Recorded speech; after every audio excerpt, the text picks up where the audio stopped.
শুভেন্দু বাবু মমতাকে হারিয়েছে, যার জন্য আমার মনে হয় এই প্রতিশ্রুতি। আমি চাইছি দোষীরা শাস্তি পাক। কি শাস্তি চাই? আমিও একজন মা, আমি চাইবো না তাদের ফাঁসি হোক, কিন্তু যাবজ্জীবন কারাদণ্ড চাইছি।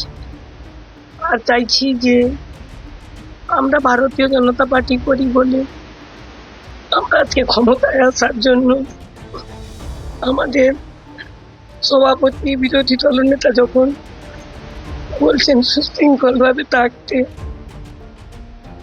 তখন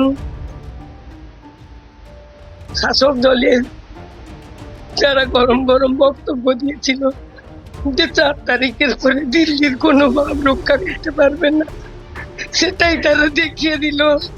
আমি আজকে নতুন সরকার যে গঠন করবে তার কাছে জানাবো যে আমার ছেলের এই মৃত্যুর জন্য শাস্তিটুকু হয়। আমার ছেলে যদি অ্যাক্সিডেন্টে কোনো অঘটন ঘটতো, আমার মনে হয় এত কষ্ট হতো না। তাকে যেভাবে কষ্ট দিয়ে এতটাইরা মারলো, তা পুরো তৃণমূলেরই সাজানো গল্প।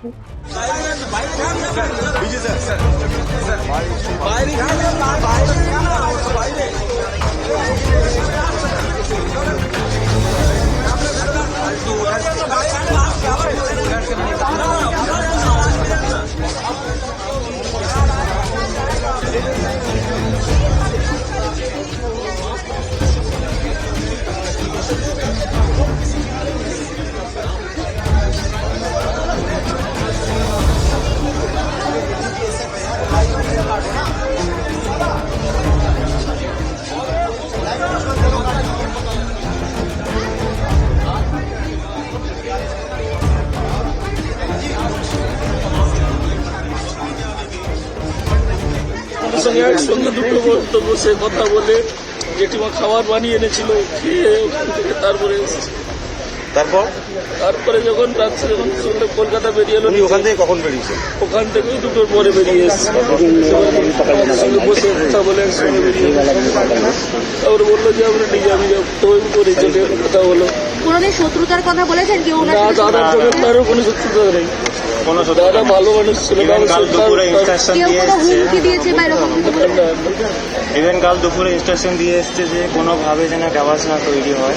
আমাদেরকে দাদা বলে এসছে যে পোস্টপোল ভাইরাস 2021 সালে তৃণমূল করেছে, আমরা যাতে সব জায়গায় শান্তি শৃঙ্খলা বজায় থাকে সেটা চেষ্টা করবো। তোরা সব দেখে রাখবি, কেউ যেন না কোনো সমস্যায় পড়ে, কোনো হলে আমাকে জানা।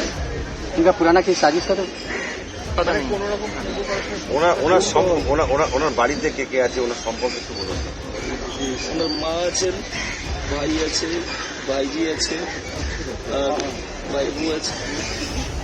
উনি কি এখানে থাকতেন মধ্যমগ্রামে নিয়ম?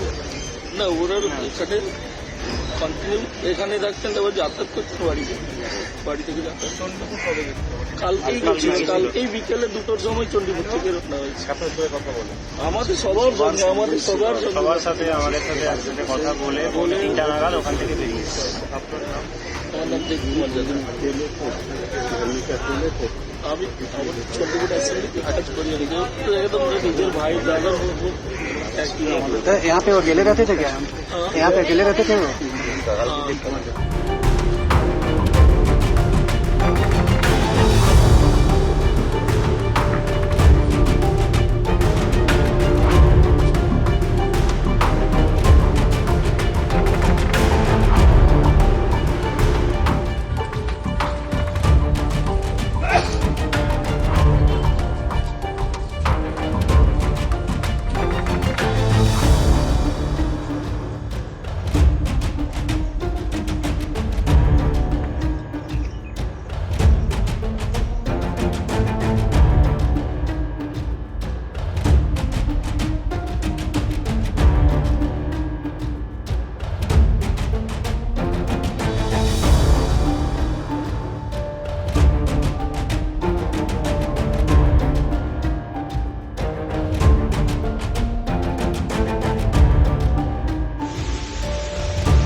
আমাদের ভিডিও ভালো লাগলে লাইক এবং শেয়ার করুন।